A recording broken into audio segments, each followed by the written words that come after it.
An ever-present impediment to peace in the Middle East is the conflict over who has the right to the land now called Israel, and especially Jerusalem. The Palestinian Liberation Organization renounces any claim that the State of Israel makes to the land, and tries to persuade world opinion that the Palestinian people have always had the rightful claim. Does history support the PLO's position? Does Islam have a special claim to Jerusalem? Sheikh Professor Abdul Hadi Palazzi, head of the Muslim community of Italy with the largest mosque in the world, considers these questions.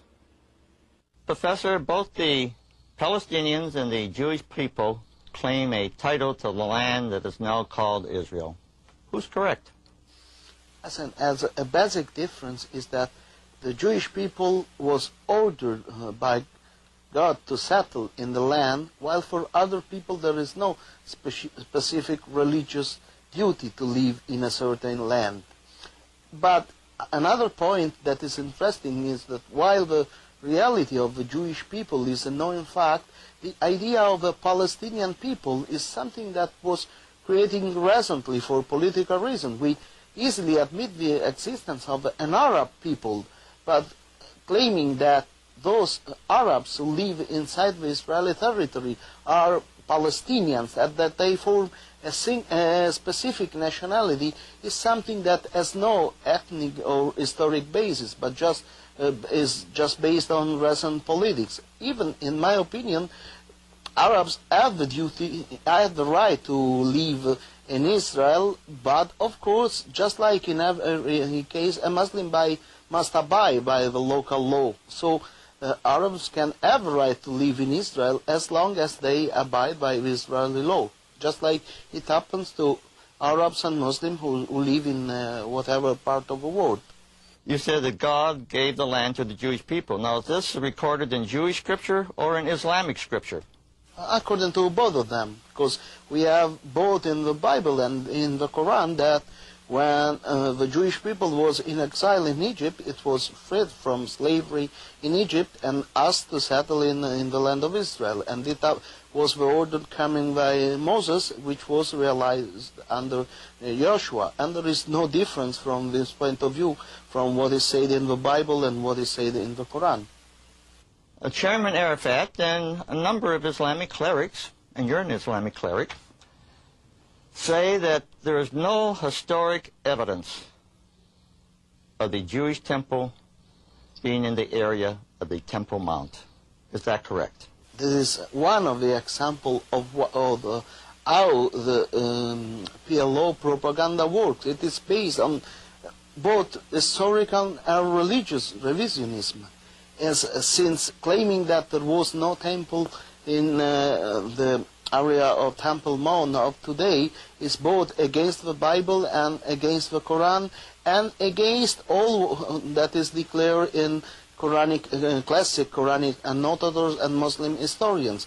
Interestingly enough, there is one place inside the Haram, the Temple Mount, which is called Maqam Sulaiman. And according to the tradition, this is the name of the place where Solomon prayed toward the temple after completing the building. We have in the commentary of Imam Tabari, which is a classic commentary of the Quran, an explanation according to which Imam Tabari quotes from the Prophet Muhammad explaining that the temple of Solomon was built exactly in the same area where the two mosques of Al-Aqsa and the Dome of the Rock stand today, and that this temple was destroyed and rebuilt twice. Actually then, they are denying their own scripture, the Quran, when they make this claim.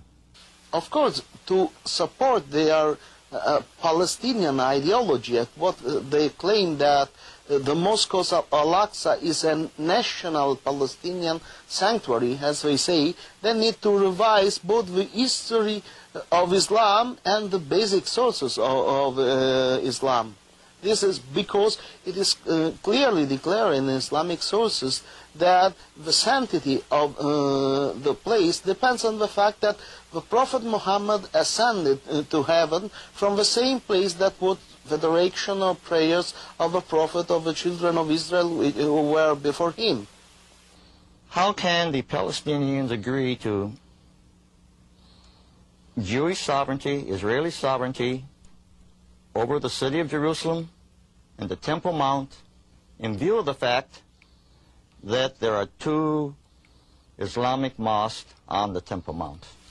A basic fact is that the sanctity of those mosques in the Quran started with the ascension to heaven of the Prophet Muhammad, which happened in a time when Jerusalem was under a Byzantine administration. And in that time, Jerusalem was a Christian city administrated by a bishop, was not under a Muslim sovereignty. And there exist many other mosques, and new mosques are built in Europe, in the United States, that are part of the territory of that states.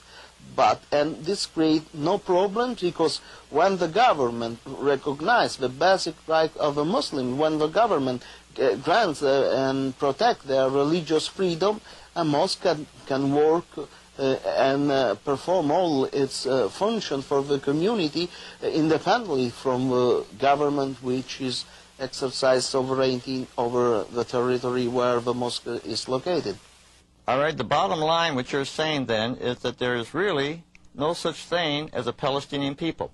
I say that there is an Arab people, and this Arab people lives in many different geographic areas.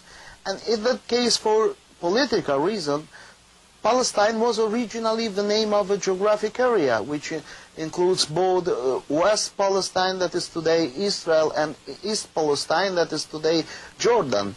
But out of political consideration, it was introduced the idea of calling Western Palestinians as Palestinian and Eastern Palestinian as Jordans.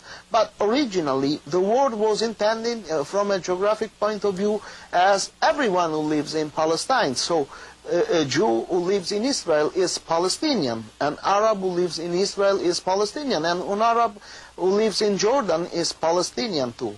But today, because of political consideration, there was this creation of the idea of a Palestinian national identity, which is something completely artificial, to the point that those who are considered Palestinian depend on the sovereignty of Israel. The inhabitants of Gaza were considered Egyptian before 1967.